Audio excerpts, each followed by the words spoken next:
Upcoming events if you would like to train with the guys. You can train with Ryan and some with James at the Arkansas Externship, July 29th through August 1st, 2025, in person in Fayetteville, Arkansas.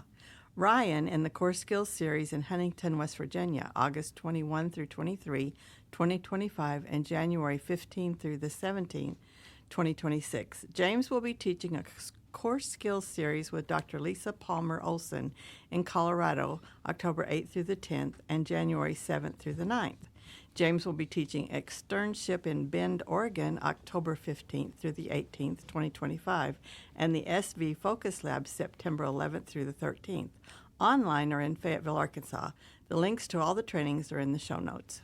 All right, they say it's less about being good and more about being on time. It is today. Play it. Welcome to the Leading Edge in Emotionally Focused Therapy with your hosts, Dr. James Hawkins and Dr. Ryan Rana. EFT is a dynamic model that humbles even the most seasoned therapists. Together, we want to come alongside you as you continually push the leading edge of your understanding and application of this wonderful model developed by Dr. Sue Johnson. Hey, welcome back. Glad to have you with us. Just finished up this morning, a brief affair recovery training.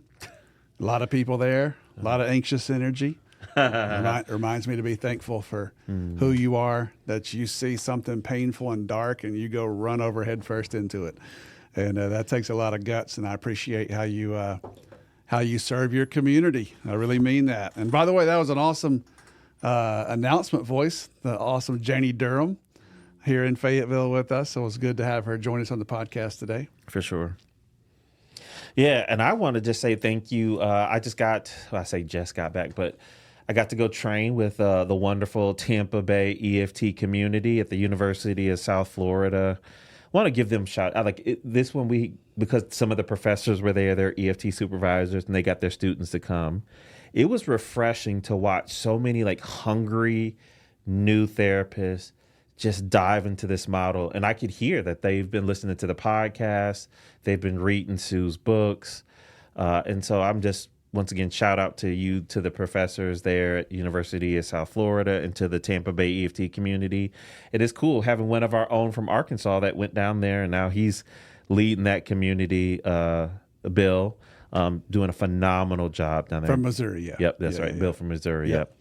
So, yeah, just want to give them a shout out. Yeah. Okay. Well, our topic today is play it. Timing, discerning what happens in session. And man, it's a big one. I got a little story to tell. I thought we'd kick it to you first. What do you, when you hear that concept, this was my idea today, but we'll start with James here. You know, when you think about timing, when to move, when to play it, when to back off, what do you think about? Man, this is good, Ryan. Like, I was watching one of my stage 2 live sessions, and I noticed, I'm like, James, the emotion's there. Why are you still talking? And I could just feel it, and I could see the depth of the experience in the partner. I could see what looked like an interpretation of a green light from the responding partner. And so with me, it was like, James, you got to learn to sometimes not over-talk those moments and just play it while it's there and alive. And I got to watch some phenomenal therapists that I supervise in a group supervision, that they did great work getting a hold to the emotion. I'm like, you got it now. And I'm like, oh, wait, we're not doing it. And part of what we talk through and I work through with that group is you've got to see when you've done a good job and you've gotten the emotion to come alive, go ahead and play it. Because in stage 1 particularly, I want to hear in stage 1, sometimes the cycle doesn't give you a whole lot of room. Now, let me be fair. I'm taking from a quote from Kenny Sandifer. You know, we would always say, like, you know, go ahead and use the emotion while it's there. And Kenny would say, but you can always restock the shelf. That's true. And Kenny's right. So don't want you to over panic. But also I see that it can mess with your efficiency too. To take 5 to 10 minutes to reload something that you kind of missed and let slide by. So that's kind of my story coming into this. That's good. You know, so I was just thinking, I wasn't going to say this, but I think it doesn't kill us to go back to basics a lot. You know, there's 2 ingredients of what makes a secure bond. Let's don't overthink this. It's the vulnerable confiding of live emotion. And it's this caregiving system that's ARE. Yep. Like those are the two pieces of gold that we know that most couples have somewhere, and they've lost access to it, right? I think that's a good way to think about it. And so when that flashes through your office, can you capture that moment? Can you see it? Can you, and how active do you got to be to catch it? That sort of thing. You know, every time, you want to say something? That was good what you just did there, Ryan, with those two parts. Because even when we're saying catch it, if that helps you with the it, is this like, looks like they can do a vulnerable confiding or vulnerable enough? That's part of the it. Or is the caregiver in the room and there's any similitude of ARE? Play it. If you miss those two, if you don't play those two, your clients, here's the fear. They're going to be looking at you like, and now what? Yeah. Yeah. And the answer isn't always play it, but oftentimes it is. But the answer is for sure, don't miss it. That's right. So I think part of like being a beginning EFTers, we have some people who listen to this before they even go to externship or in those first 2 or 3 years. Part of being good at EFT or really any couples, any model is the ability to discern what just happened right here. I mean, everything seems important until you understand what's important. But these are the most important. Vulnerable, live emotion, a sharing of self, and then an ARE, open caregiving system. Those are the ingredients that make the right soup of the secure bond. So for sure, be noticing that. But at key times, we want to stop the flow of information and make sure we play it. I don't go to Vegas very often. When I do, it's usually for EFT. But if I'm in Vegas playing cards and they deal me a full house, I don't want to keep waiting too long for them to take those cards away and give me new cards. Like when you got that winner, we want to push the chips in. And that's kind of what it feels like for me. So anytime you have vulnerable live emotion, anytime you have that open caregiving system, a clinical decision just happened. Okay, whether you know it or not, you just made one. And what we want to think about, I like the way you said it, James, is the earlier in the process, the quicker you need to play it. The later in the process, the safer it is, the deeper we've already gone. Then you hit one of these, you may wait longer before you play it because it may get better and better and better. And that's the discernment process. Are we, when this comes forward, is there the sense of, okay, I'm going to wait because this is going to get even more deep, even better, more better. You didn't want to say it, but Mo better. Sorry. Or did this come forward? And this is as good as they can do right now. And if I keep leaving them space, it's going to be an exit. They're gonna take away this beautiful thing and replace it with like advice or negotiation or something. That's kind of what we're talking about today. We'll come back and talk about that more. Can I add some? Oh, go ahead. Yeah. Look at what Ryan just gave you, even the decision tree kind of point in a quick way. He noticed in the early points, we play them quicker because the cycle doesn't give us as much room. But here's where it gets hard. When you're in stage 2 and there's more room, that's where you would make the clinical decision like, I'm not going to play that yet. Let's see if I can get more. Yep. Can I get more? Can I get more? Nope, I better go ahead and play that. They're about to close the window. Do you hear that decision? James's inner thoughts that he put on the podcast? I mean, that's the thing. That's a very, very focused therapist. He knows where he is. He's not trying to negotiate outcomes or solutions. He's listening for, are we there? Is that all they got? Can we go deeper? Or if I give them more space, are they about to exit? That is such a critical part of doing EFT. Like the content that you're hearing on this podcast? Well, we invite you to join us on successandvulnerability.com along with George Fowler and other EFT therapists and supervisors, where you get more thorough insight into these concepts and actually get to see it done. Once again, join us on successandvulnerability.com. All right, before the break, we were kind of giving you a little bit of rubric by way of repeating here. So when you see the presence of a vulnerable live emotion and or when the presence of ARE, accessible, responsive, engaged caregiving, is in your office, those are the two ingredients. The earlier you are in the treatment process, the less safe and vulnerable things are. You better get it played pretty quickly. or the cycle's going to come in and take it away. The later you are, you don't want to play it too quickly some of the time, because you need to let it get more and more, what's a good verb there? Some people say pregnant. I don't like that. You need to let it bake in the oven a while longer to get it really ready, because we have that kind of room. And that's the decision tree process we want you to think about. Ooh, gosh. Now, see, Ryan, you'll appreciate this one because you lived in South Louisiana for a while. Okay. And remember, the key to a good South Louisiana gumbo is what? The roux. The roux, definitely. And the roux. The Holy Trinity. Exactly. Onions, bell peppers, and what's the third one? Celery. Celery, that's right. That's right. There you go. Okay. See, little South Louisiana, shout out to New Orleans community as well. But with the roux, it's like a flour and oil mixture that you have to mix. And the reason why it's so important is it's trying to give an underlying smoky flavor to the gumbo. I know I'm making y'all hungry right now. You are me. This could be ASMR. Sorry, now I'm not eating gumbo. Sorry, that's weird. Anyway, back in. And the key to it is you want it to get to right when it's a smoky flavor. But a few seconds too long, and it turns to a burnt flavor, and you have to throw the whole thing out and start over. And by the way, it could take a half an hour of continuous stirring to do this. Wow. And I think that when you said that, Ryan, that's a great metaphor, even with the holdout hand. Sorry, now another story. I must like we getting caught with a draw 4 in Uno. It's like the timing of playing. Oh, nice. Now it's helping me, Ryan. That I'm like, oh, I got the cards. Now, no, but not too long. Like to feel that tension and be holding that to make a clinical decision. I just like that image. So thank you. Good. So thinking about a quick example of that, I think about a couple. It was 2 offices back, so it has to be 18 years ago. I'm in intake session. You can feel the cycle. They're trying to be nice, as couples in session 1 usually do for me, but you can tell underneath there's lots of problems. And so I'm working with a male, a hetero couple, and he's kind of rolling through the description of the problem.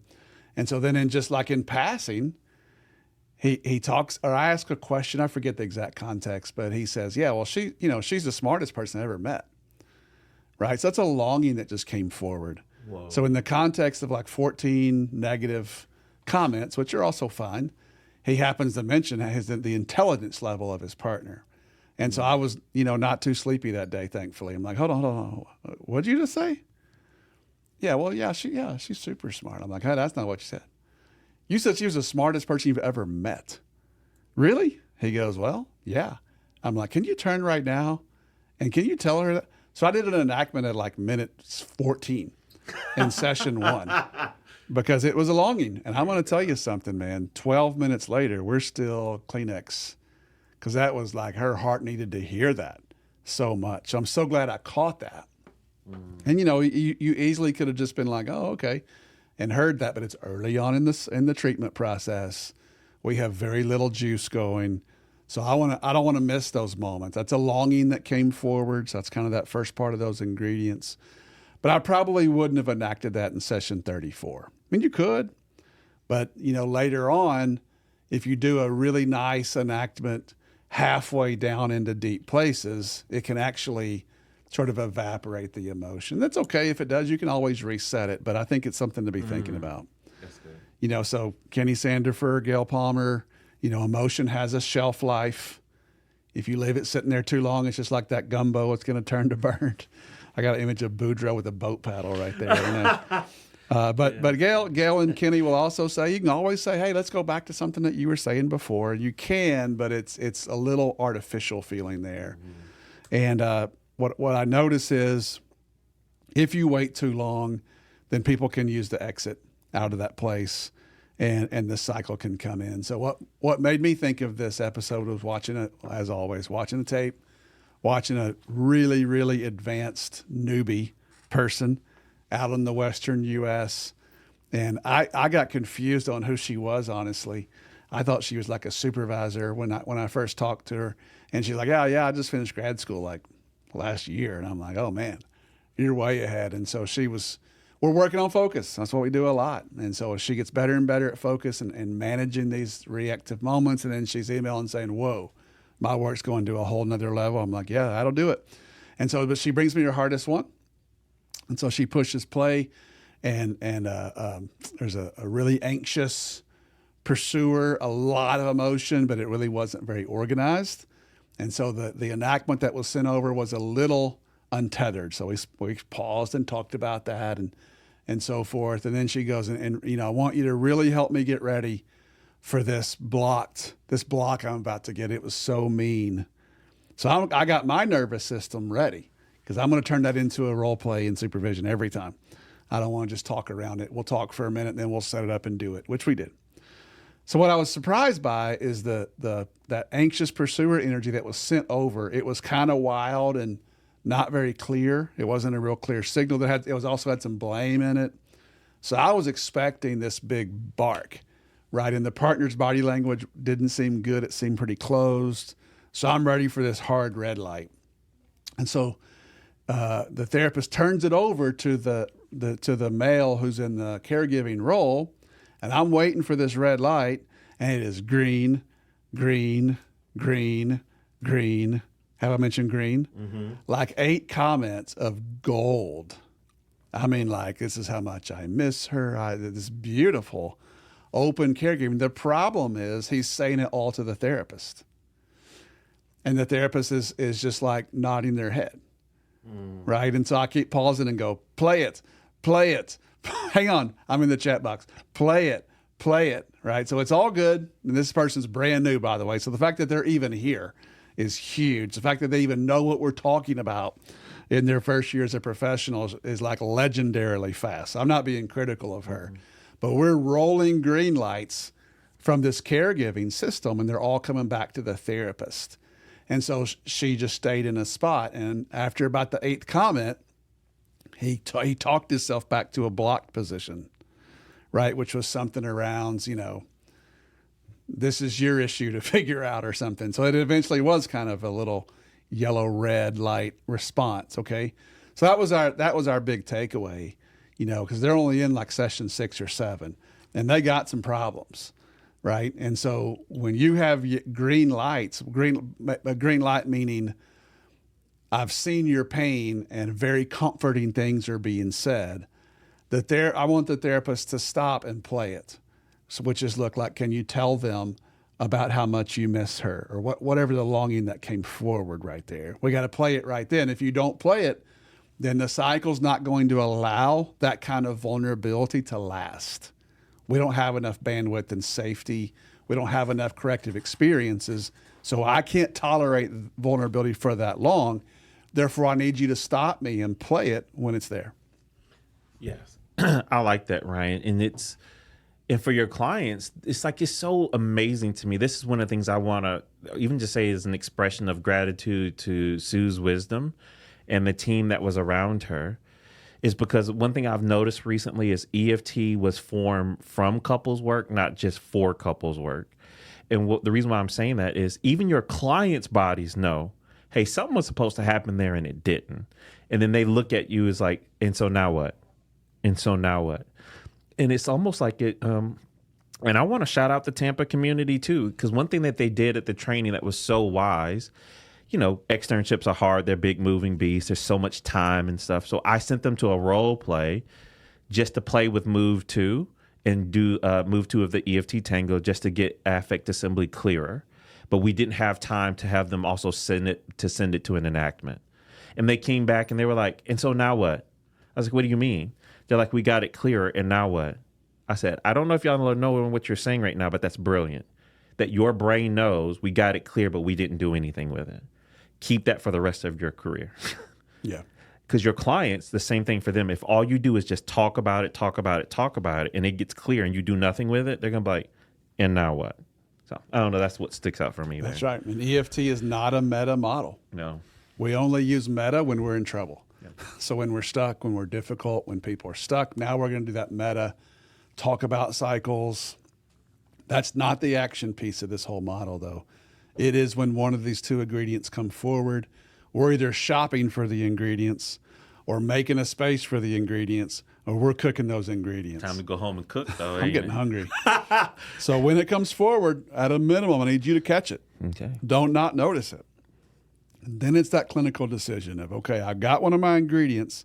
I'm looking at this. Do I have more space? Does this person have more tolerance? How much tolerance does the partner have? That's this clinical piece of like, all right, I think I can stay here another 90 seconds and turn in an okay move for a great move. Or if I leave them 3 more minutes here, is my okay move going to turn back red and they're going to end up giving advice or trying to mediate some kind of specific thing? Right here, here's our movement here. You ready to role play it? Okay. So maybe the first one, kind of show me, if it's all right if I tell me if this works for you, Ryan. Could you show me what it looks like maybe when we don't play it? Like I'll be the client. Yeah.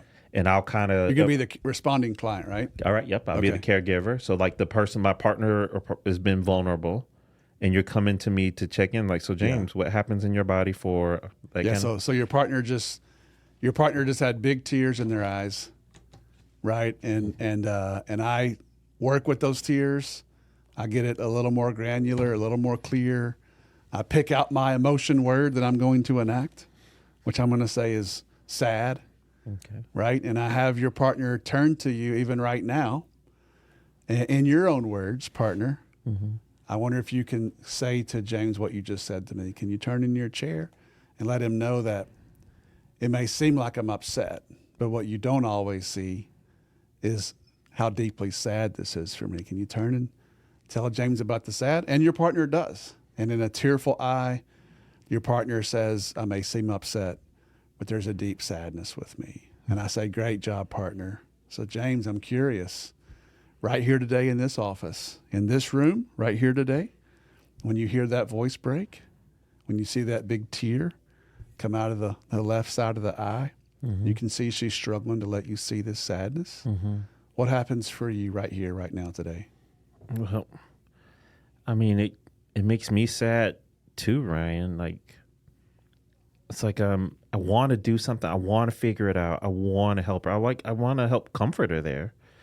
But then I don't know what to do. And so I just get frustrated. And I'm like, I mean, I think, if she would just take a moment and think about it, I think she could kind of like, see like the reality that I really am right here. She would see how hard I'm trying. So yeah, I just think, if she just could kind of see how hard I'm working, that, that I am there. All right, perfect. Did you see what happened? What was the problem there? That happens all the time in videos, and people will start to say EFT is not working. But the problem was me. So I got this beautiful enactment. I had it sent over, and James started initially to show up in an attuned, open, comforting way. In my silence, I didn't play it. I just went, and I left him too much space for how much his body could tolerate right there in that moment. And so in that too much space, he went from fairly attuned, I probably would just want to work just a little bit, to convert that to ARE, green light, comforting response. But in the absence of my activity level, he went less and less and less vulnerable. Next thing you know, he's kind of lecturing her, giving them advice, whatever that might be, which moves more and more away from an attuned caregiving response. Did you catch that, listeners? I caught it in me. I'm like, oh, you're not going to stop me. I'm not camping out there. That's okay. You felt your body move towards a little it bit. easier. It's like I like a little bit of like, even in the role plays, like lean into the sadness. Like, oh, that feels too much. Let's just get into like. And I started prescribing to her like my strategy. Just think your way through it. Yeah, you'll be okay. Ah, nice. You prescribe for her your strategy. That's a good episode topic right there for the future. Oh, our clients are always doing that. Oh, Pursuers are trying to get the withdrawer to be a pursuer, and withdrawers trying to get the pursuer to be a withdrawer. And sometimes therapists are. Ooh, come on now. So that's not our goal, yeah. All right, let's try it again. Okay. Let's try it again. So your partner is in a bunch of live emotion, James. And I got tears, and I'm trying to make the emotion alive here and now. Can you feel it in your body? Let's make this organized and granular. And so I have the sadness online. I wonder if you can do me a favor, kind of in your own words. Can you turn and talk to James about what you've been saying to me? What I hear you say is that when you get a little critical, what he doesn't understand is exactly how sad this is for you. So I wonder if you could turn right now towards James. And can you tell him about that sad place? Can you tell him about the sadness? And your partner does. And of course, my next move is to say, hey, really, really incredible job right there. Very courageous. So James, I'm curious, right here, right now, today, in this office, in this conversation, when you heard her voice break 2 or 3 times, she's struggling to get out the words. You see that big tear? You can feel this happening in the room. I'm curious, as you were observing all that, what'd you notice in your body? What were you feeling right in this moment? It's like I started to get warm behind my eyes. Like it kind of like made me sad too, to see how much she's going through. Like I'll normally see like the criticism, but like I didn't know it was like a sadness. Okay. So I just wanted to jump in right there with you. I so appreciate that, James.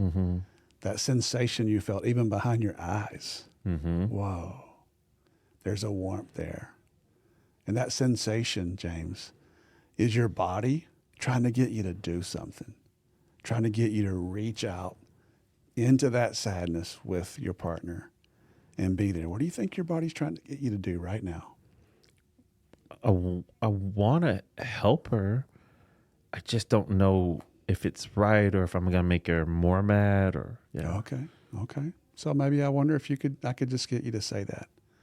I so want to help you. I want to reach out. I get a little hesitant, but I so want to be here for you. Can you tell them that? Yeah. Okay, that would be one move. Time out of the role play. There's a few other moves. I could stay with you a little longer. Kind of depends on where we are. But what I want to see is when I got that green light, I'm making a judgment here, a clinical decision, that the timing's right for James. And that if I leave you in too much space, you're going to get on the ladder and exit this deep, painful place for your partner. And when that happens, the cycle wins again. Wow. So what was that like for you, James? Okay, couple points from Hawk Vision. Ready? I like. Oh, that's nice. Hawk Vision. One, I loved how you did. The next podcast. There you go. I know probably that's not what you were going for, but I love how you did the enactment, Ryan. You did protection, the like you see me getting critical that what he doesn't always get to see underneath it is there's this sadness. One, that names it for them again. And then so you did that. And then right when you got ready to set the enactment for the final time, you were so specific. Could you turn and tell him about this sadness? Okay. It was so clean and clear. So good. I love the levels of that. Okay. Then two, I love when Ryan is good at this of when he comes over. I think this is a missing piece we haven't done well in EFT. You set an opportunity to at least invite the caregiver out so explicitly. Like it was like, right now, here, James, as you see, you reloaded all of the somatic markers to invite the caregiver to come forward. Yeah, to invite you out of your head as well. Yep. Yeah. And then what Ryan did that I know I have not did is then he paid attention. He almost, I don't tell me if you would see it this way, Ryan. You use her enactment like a trigger.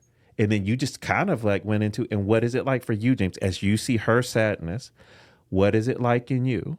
And then you kind of conjected meaning. Because my guess, James, as you feel that warmth behind your eyes, that's your body wanting to go be there with her. Which, by the way, that is an educated guess for Ryan to make, because that is attachment science. My mirror neurons got activated by seeing my partner, and it's making my body want to do something. Ryan just goes ahead and conjects it to see if I agree. And he watched, y'all couldn't see him. Ryan watched my body to see if what I was saying and my nonverbals were matching. And he highlighted the parts of the caregiver that were coming. He made that the explicit, the implicit, explicit of even the caregiver. And then you just got me to like, you harnessed the energy and got me to share it. Once it got clear, Ryan did like, oh, of course, and normally this, like, no, could you do that now? Yeah. Now go ahead and share that. Yeah. The warmth behind your eyes is you being sad for her. Can you tell her that? Good job. Yeah, thanks. Yeah. The piece of that, to me, that's the most important. There's several things that happen there. This expands more than our topic today, and then we'll come back to that, is, man, it drives me crazy. I don't get nauseated very often in EFT, but if James' partner really is in big tears over there, and we have this live emotion. It's a really misattuned thing that I see from really good therapists a lot when they go over and be like, okay, what was that like for you? Oh no, we just left the channel of pacing and timing and matching. And what was that like for you is a great meta question. If we're up there moving to summarize, it's a terrible question. If I actually want to facilitate or make a space for James to go ahead and comfort, right? So instead, my favorite part of what I do right there, which is this is part Sue, part Michael Barnett, part Leanne here. You can't see me in the studio, but I got my right hand in the air over the sharing partner. And I'm saying right here, right now, today, in this room, when you hear the voice break, when you see the tear. So that's 5 sentences saying, James, set aside big picture story, and I want you to really pay attention to what's happening in the room. So you can still block me, but I am making it harder. And what I'm doing is fighting for your partner. That's right. If I'm gonna ask you to get vulnerable, and you jump to my arms, I believe it's my job to give you every chance to be caught by your partner. And if I'm vague, if I lose focus, that's not good. And so that will be another example of Play It, actually. So it is online with what we're doing today. But the tying this together was when you did give me green lights in the second example. And I made a judgment, clinical decision call. Hey, this is as good as we're going to get today. Then go ahead and move towards your somatic cues and convert that back to some response. All right, I'm going to put us on the spot here on this. We need to do a video podcast, and we got to go over hand movements because people have been making comments on my hand movements. And even in that role play, y'all couldn't see it. Ryan had 3 hand movements you went through. One, during the enactment, you dialed my attention in with the Michael Barnett hands. Then when you got my emotion, you're like, and even right as this sadness gets here, and then you little salt shaker. Yeah. Sorry, I'm glad y'all can't see it right now. But I think we should do that. That would be a good one. So I'm putting us on there's going to be a video podcast coming out after a while where Ryan and I are going to show about the ways we use our kind of just even physical mannerisms and presence to help in the EFT session. All right, we got the container, the salt shaker. I tell you, somebody made a meme of me, I'm the air traffic person, I'm with the X telling the plane to stop. Hold on, time out. You got the compressor. We got the bird. I don't know if that fits. Hold on. Which bird you talking about? Sorry. Whatever works. Oh, gosh, man, y'all. Seriously. Hey, when it happens good, play it. I'd rather play it and even mess up depth than miss it, because our clients deserve our very best. And when their instinctual longings to bond come forward, let's don't miss those moments. Thank you for listening. We hope this experience helps you push the leading edge in your work to help people connect with themselves and with each other. Please subscribe to our podcast and leave us a 5-star review. You can contact us at pushtheleadingedge@gmail.com, and you can follow us on our Facebook page at Push the Leading Edge.